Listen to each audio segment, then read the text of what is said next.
Olá, amigos do Estratégia Concurso, tudo bem com vocês? Aqui é o professor Herbert Almeida, é uma grande satisfação estar aqui com vocês nesse nosso curso de Direito Administrativo. Realmente é uma grande oportunidade de você massificar aí o conteúdo, entender melhor o nosso conteúdo teórico apresentado no PDF e com isso obter o máximo de acerto ou até mesmo 100% de acerto aí em suas provas.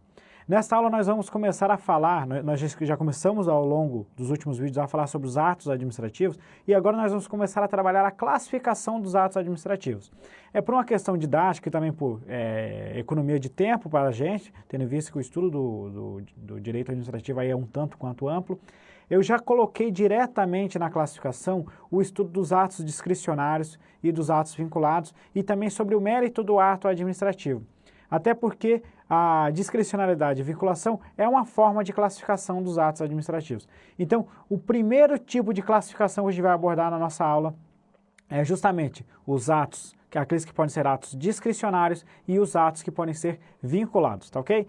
É um assunto muito relevante. Desde já eu falo que essa é a classificação que mais aparece em concurso público e, além disso, é um tipo de situação que aparece em vários tipos de questões sobre atos administrativos, até mesmo naquelas que não são de classificação dos atos administrativos. Então, é um assunto relacionado a todo o estudo dos atos. Então, vamos para a tela para a gente começar a verificar o assunto. Então, os atos administrativos, vamos começar então a classificação. Nesse primeiro vídeo, nós vamos trabalhar aí os atos vinculados e os atos discricionários. Eu já adiantei aqui uma pequena tabela que vai ficar bem fácil para a gente compreender.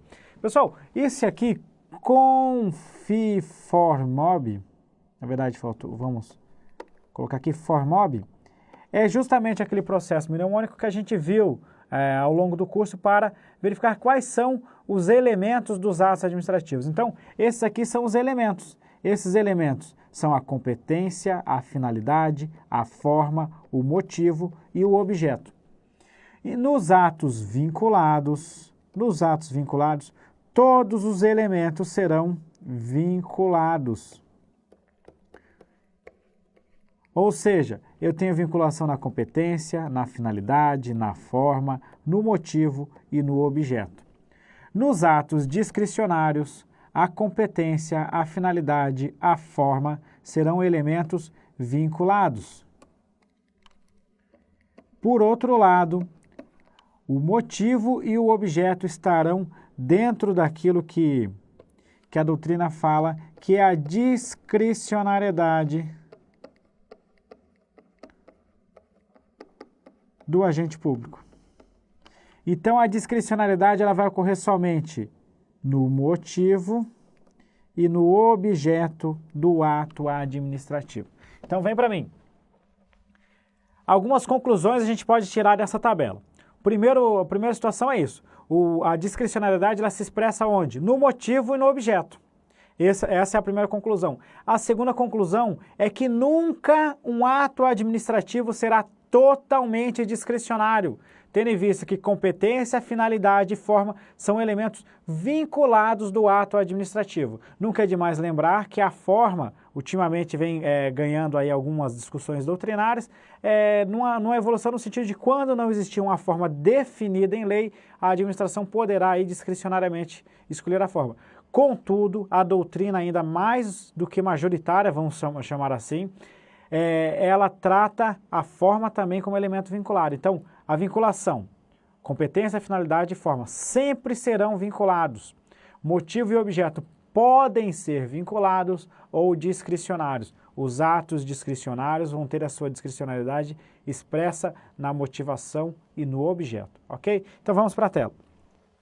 Pessoal, mas o que vem a ser ato vinculado e o que vem a ser ato discricionário? Então, vamos começar aqui a trabalhar essas duas classificações aí de ato administrativo.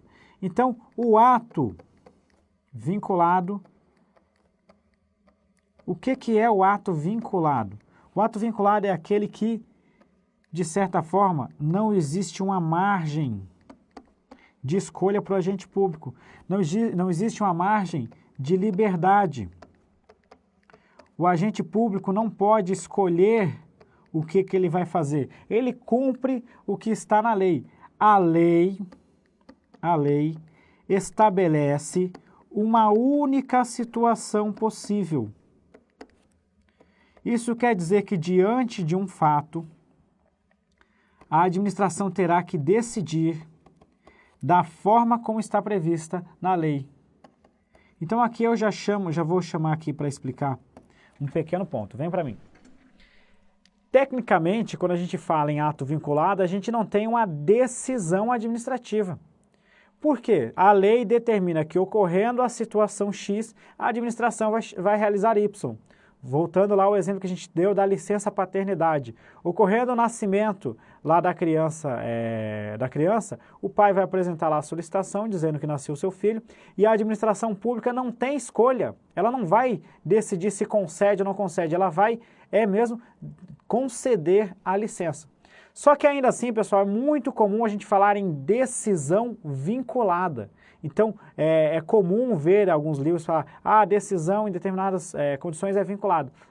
Então, pode aparecer na sua prova que dê um exemplo e diga que é uma decisão vinculada. Não encare isso como um erro. Isso é uma terminologia muito comum de se utilizar aí em livros e até em questões de concurso. Já vi aluno vir errar a questão, vir me questionar sobre isso aí, por ter a questão de ter utilizado a expressão decisão. Então, a gente tem uma decisão vinculada em que pese não seja propriamente uma decisão. Foi para a tela. Então, a lei estabelece a única solução possível. E, apenas para concluir, vai ter lá na competência, na finalidade, na forma, no motivo e no objeto. Ok? E o que é o ato discricionário? O ato discricionário é o outro lado. É quando eu tenho uma margem de escolha para atuar. Então, o ato discricionário, a gente tem, pode-se dizer, uma liberdade. Uma liberdade para o agente público analisar a situação. Essa liberdade, obviamente, ela é limitada. Ela é limitada pela lei, a lei que define a situação. Então, a gente tem uma liberdade limitada de escolha para o agente público em determinada situação. O que o agente público faz no ato discricionário? Ele vai valorar, ou seja, ele vai analisar o motivo e, com base nessa valorização do motivo, ele vai escolher o objeto mais adequado. Então, ele escolhe o objeto com base nessa valoração do motivo. Isso aqui, pessoal, é muito importante, é o que a doutrina vai chamar, vamos colocar até numa cor para destacar aqui, de mérito do ato administrativo.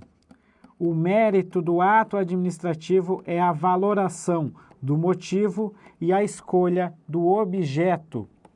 Então, vem para mim que este assunto é relevantíssimo. Pessoal, o mérito do ato administrativo é aquela margem de escolha que o agente público faz na hora que ele vai valorar o motivo do ato e vai escolher o seu objeto. Então, quando um servidor público solicita uma licença para tratar de assuntos de interesses particulares, o agente público vai fazer uma valoração dos motivos, vai analisar o porquê que esse agente está requisitando essa licença para tratar de assuntos de interesse particular, vai analisar qual é a situação do órgão administrativo, qual a conveniência e oportunidade da administração. O trabalho desempenhado por esse servidor é muito relevante para o serviço público. Há possibilidade de eu me desfazer aí por um determinado período de um agente público, diminuir a minha força de trabalho por um determinado período e conceder essa licença, ainda que ela seja de acordo com a lei não remunerada? Então, o agente público vai fazer essa análise. Com base nessa decisão, ele vai chegar lá e vai definir o objeto, se ele vai conceder ou vai negar a licença e qual o período que vai se conceder essa licença. Então, a gente tem uma análise, e essa análise a gente chama de mérito administrativo. Aí é que vem o ponto relevante do mérito. Dentro da organização do Estado, Dentro da organização da administração pública, a gente vai ter lá os nossos poderes. Nós temos o poder legislativo, o executivo e o poder judiciário. O poder executivo exerce tipicamente a função de administrar. O legislativo e o judiciário apenas de forma atípica vão exercer essa função em situações específicas. Mas dentro dessa situação de administrar, a gente vai ter a figura do gestor. O gestor é aquela pessoa que está lá justamente para conduzir a atividade administrativa dos órgãos públicos. Então, cabe a ele, de acordo com o nosso ordenamento jurídico, em determinadas situações, decidir qual é a melhor situação, qual o melhor objeto para aquela situação para atender ao interesse público. O nosso ordenamento jurídico não concede essa análise de mérito ao juiz. Cabe ao juiz, ao poder legislativo, fazer uma análise, um controle de legalidade, um controle de legitimidade. Se a gente permitisse que o juiz entrasse no mérito do ato, ou seja, substituísse o gestor, a gente estaria tirando o papel do gestor na administração pública e ampliando demasiadamente a função do juiz. Não é essa a função do juiz, isso que é muito importante a gente ter em mente. Então, o mérito do ato administrativo é papel do gestor. Por isso que quando o Poder Judiciário é chamado a analisar um ato administrativo, ele faz uma análise de legalidade, de legitimidade, não adentrando no mérito, pois essa margem de escolha, esse juízo de conveniência e oportunidade vai caber ao gestor público. Então vamos detalhar mais esse assunto para poder aprofundar bem, porque ele é muito relevante. Então, valorar o motivo, escolher o objeto, é o mérito do ato administrativo. A gente costuma chamar isso aqui, dentro dessa situação, desse contexto, a gente costuma chamar isso de juízo de conveniência e oportunidade.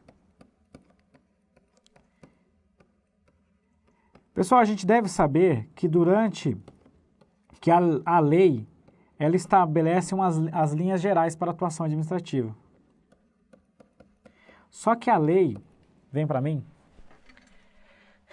a gente deve imaginar que a lei, o legislador, ele não tem a mínima chance de estabelecer todas as situações possíveis para a administração pública. A lei não tem como disciplinar tudo o que vai ocorrer tanto na administração pública quanto na vida privada. Então ela estabelece determinados pontos, estabelece o que é essencial, estabelece condições, estabelece limites, vai estabelecer lá dentro de dentro do ato administrativo quem é o agente competente para realizar isso, ou até mesmo o órgão competente para realizar determinada situação, vai escolher qual a finalidade de interesse público, vai escolher, decidir, quando for o caso, a forma de exteriorização do ato, se vai ser por decreto, quais as formalidades que devem ser seguidas, mas em algumas condições, em algumas situações, ela vai deixar um motivo meio genérico, meio amplo para ser analisado e vai deixar uma margem de decisão no objeto. Um exemplo de escolha de objeto, que a gente falou várias vezes, é a pena de suspensão do servidor, 0 a 90 dias. Dentro dessa margem de 0 a 90 dias, vai caber ao agente público analisar a situação, analisar os antecedentes do agente que cometeu a infração, analisar os atenuantes, os agravantes, analisar qual foi o prejuízo para a administração e para os administrados daquela infração cometida pelo agente público e então vai aplicar a sanção. Não teria como a lei estabelecer tacitamente, se ele fizer isso, a suspensão vai ser de 1 dia. Se ele fizer aquilo, a suspensão de 2 dias.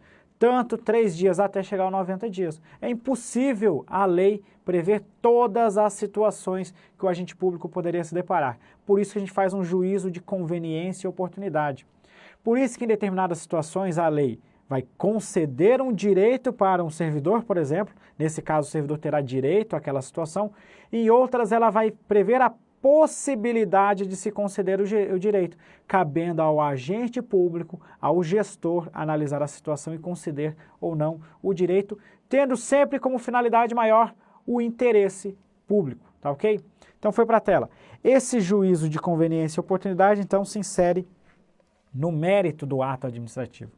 E quando, novamente, vem aquela pergunta, quando que a gente vai ter esse juízo de conveniência e oportunidade?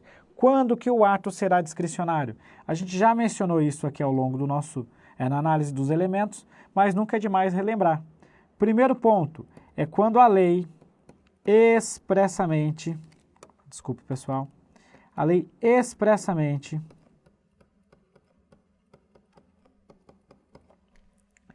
ela vai dar a liberdade. Então, quando a lei expressamente dá liberdade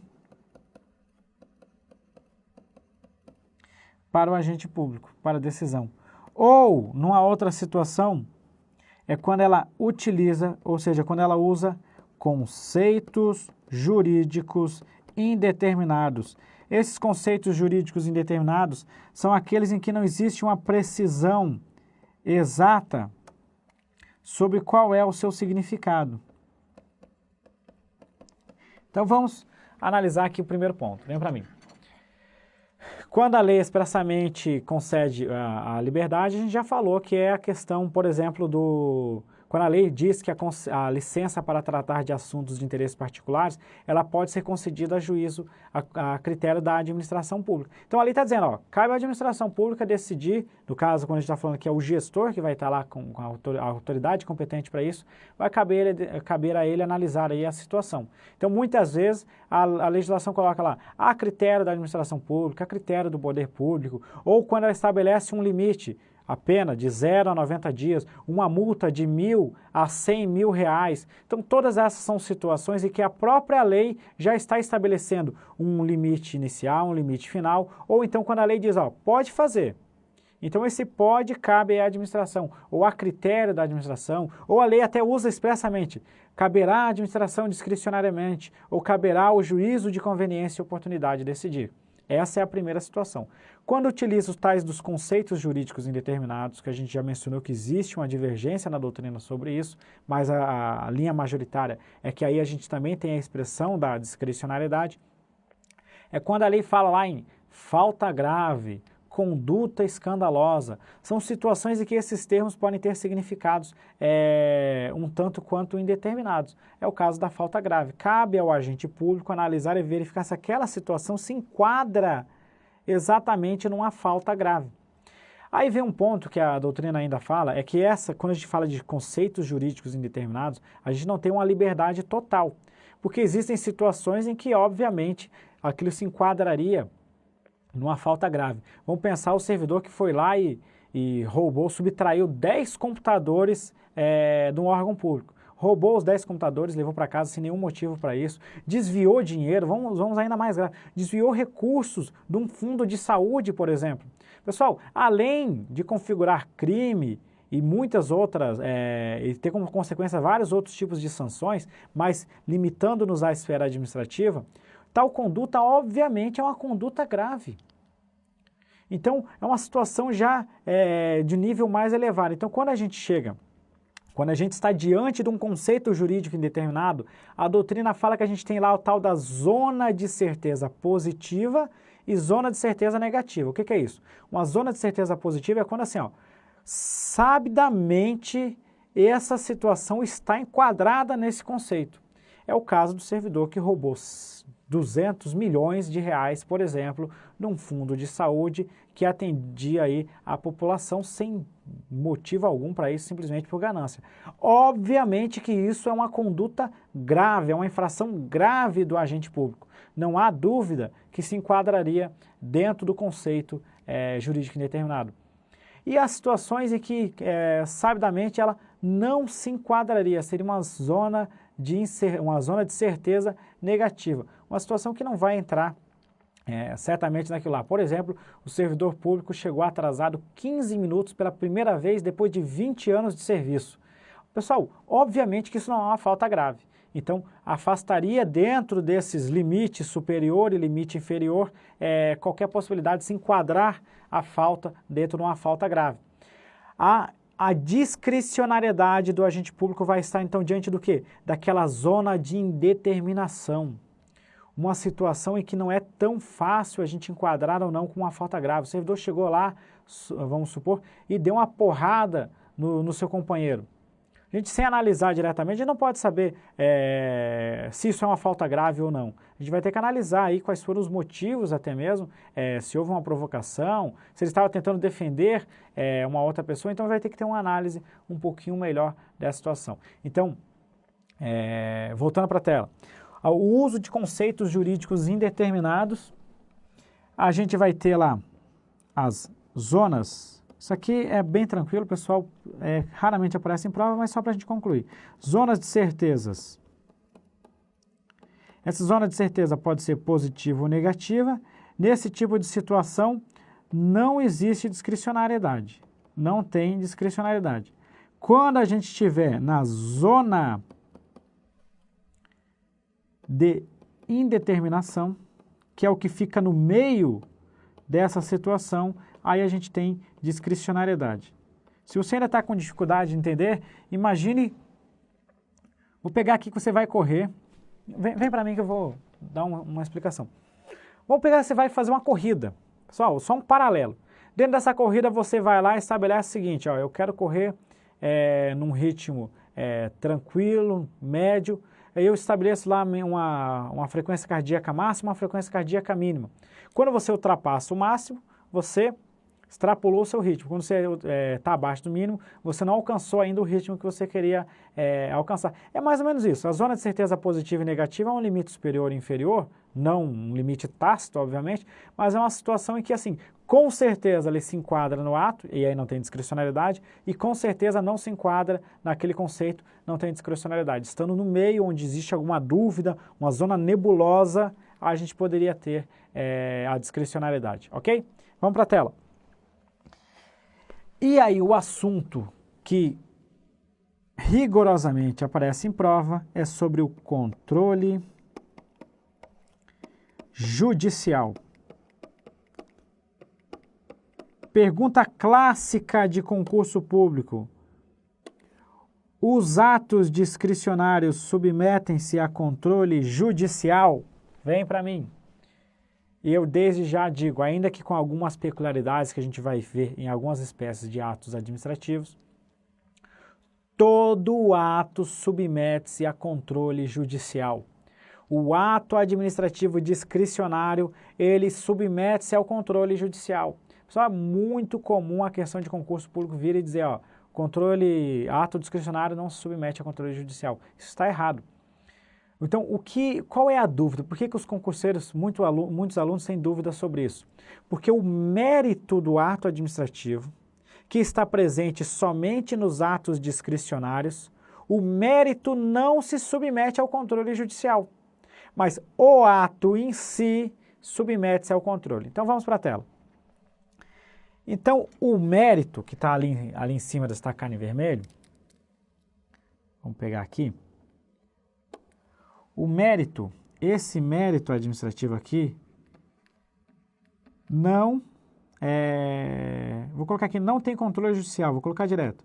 Não tem controle judicial. O poder judiciário não pode invadir o mérito do ato administrativo. Mas o ato discricionário, ele é controlado. Isso quer dizer, ele pode ser controlado, dependendo da situação, que o ato discricionário, ele pode ser anulado pelo Poder Judiciário. Quando? Quando for provocado. A gente sabe que o Poder Judiciário submete sempre aí à provocação. Ou pode até mesmo pela administração pública de ofício. E também, aí o ponto que vai ser interessante é o seguinte, o controle do ato discricionário é um controle de legalidade e de legitimidade. O que quer dizer isso? Vem para mim. Pessoal, o controle de legalidade é quando a gente analisa o ato, se ele está de acordo com a lei. A legitimidade é um conceito aí, não tão preciso, mas ele envolve aí também aspectos de moralidade. A legitimidade ela não é um controle de mérito também, porque a gente não pode ter controle de mérito. Mas vamos pegar que uma Câmara de Vereadores, por exemplo, num município muito pobre, aí a Câmara de Vereadores vai lá e resolve com o seu orçamento da Câmara, das câmaras, a gente é sabido que o Poder Legislativo acaba tendo uma sobra de recursos maior, chega lá o presidente da Câmara e decide licitar aí para adquirir 20 sofás para os seus vereadores, no valor de R$150 mil cada sofá. Esse sofá ele serve aí para fazer uma massagem. Quando a gente vai analisar o valor de mercado desse sofá, ele está de acordo com o valor de mercado. Realmente aquele sofá vale R$150 mil.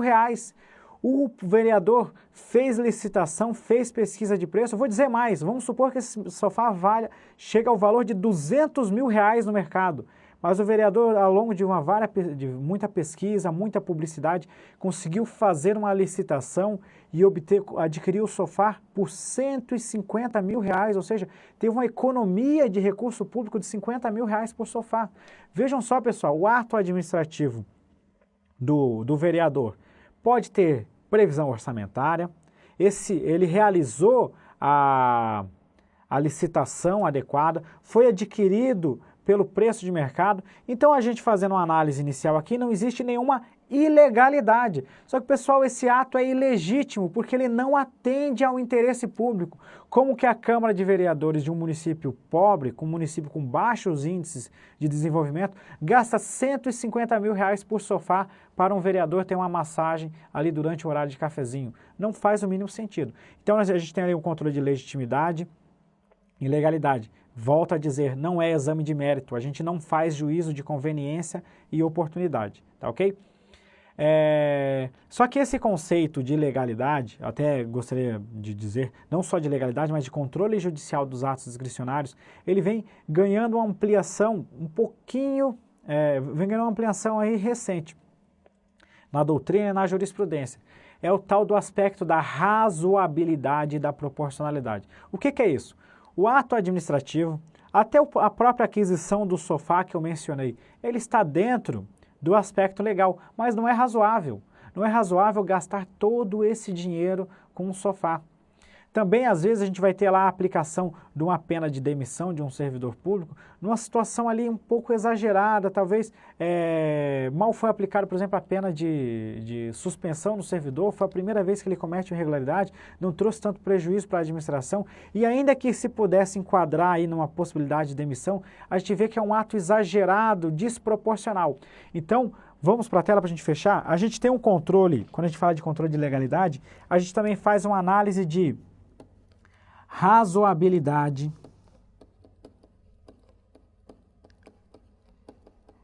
e proporcionalidade do ato administrativo. Então, pessoal, a gente vê aí várias formas de se controlar um ato discricionário. Ainda vem para mim, a gente ainda poderia citar lá a tal da teoria dos motivos determinantes, quando o ato administrativo foi motivado, mesmo ele sendo um ato discricionário, mas a gente percebe que os fatos alegados para a prática do ato, a motivação do ato traz ali fatos que são inexistentes, são falsos. Então a gente vai ter aí a anulação do ato administrativo com base na teoria dos motivos determinantes. Então, pessoal, a gente tem várias situações em que o ato discricionário poderá ser controlado. Mas para fechar, quando a gente tem controle judicial, a gente só vai ter aqui a anulação do ato administrativo. Jamais, vamos colocar até com uma cor diferente, nunca no primeiro ponto faz exame de mérito, nunca invade o mérito, e a consequência disso é que o Poder Judiciário não pode revogar o ato administrativo. Vem para cá. A revogação do ato administrativo. A gente vai ver isso lá no desfazimento dos atos administrativos. A revogação ela decorre de um juízo de conveniência e oportunidade da administração. Opa, peraí. Conveniência e oportunidade, a gente está falando de discricionariedade. O Poder Judiciário, desculpe, falando melhor, a gente está falando de exame de mérito. O Poder Judiciário não pode fazer o exame de mérito, não pode substituir o gestor no exame de mérito. Logo, o Poder Judiciário jamais poderá revogar um ato administrativo. Por quê? Porque não pode analisar o mérito. Então, o juízo de conveniência e oportunidade, a revogação de um ato, cabe à administração. Vamos dar um exemplo.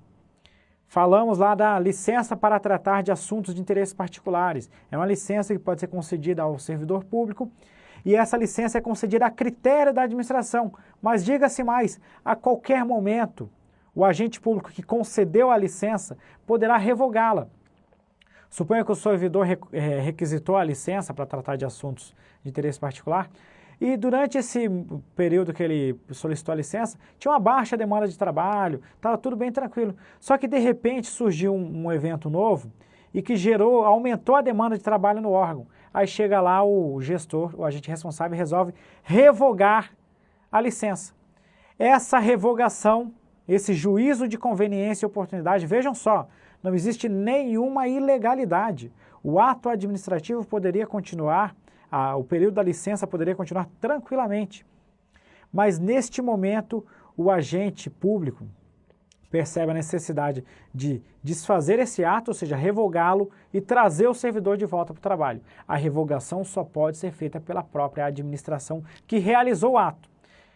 Quer dizer o quê? O Poder Judiciário até poderá fazer uma revogação, só que essa revogação do Poder Judiciário é quando ele está administrando, quando ele está fazendo seus próprios atos administrativos. Então, quando o Poder Judiciário concede a licença para o seu próprio servidor, o próprio servidor judiciário, o próprio Poder Judiciário, não exercendo função legislativa, função judicial, melhor dizendo, mas exercendo a função administrativa, vai revogar o seu próprio ato administrativo.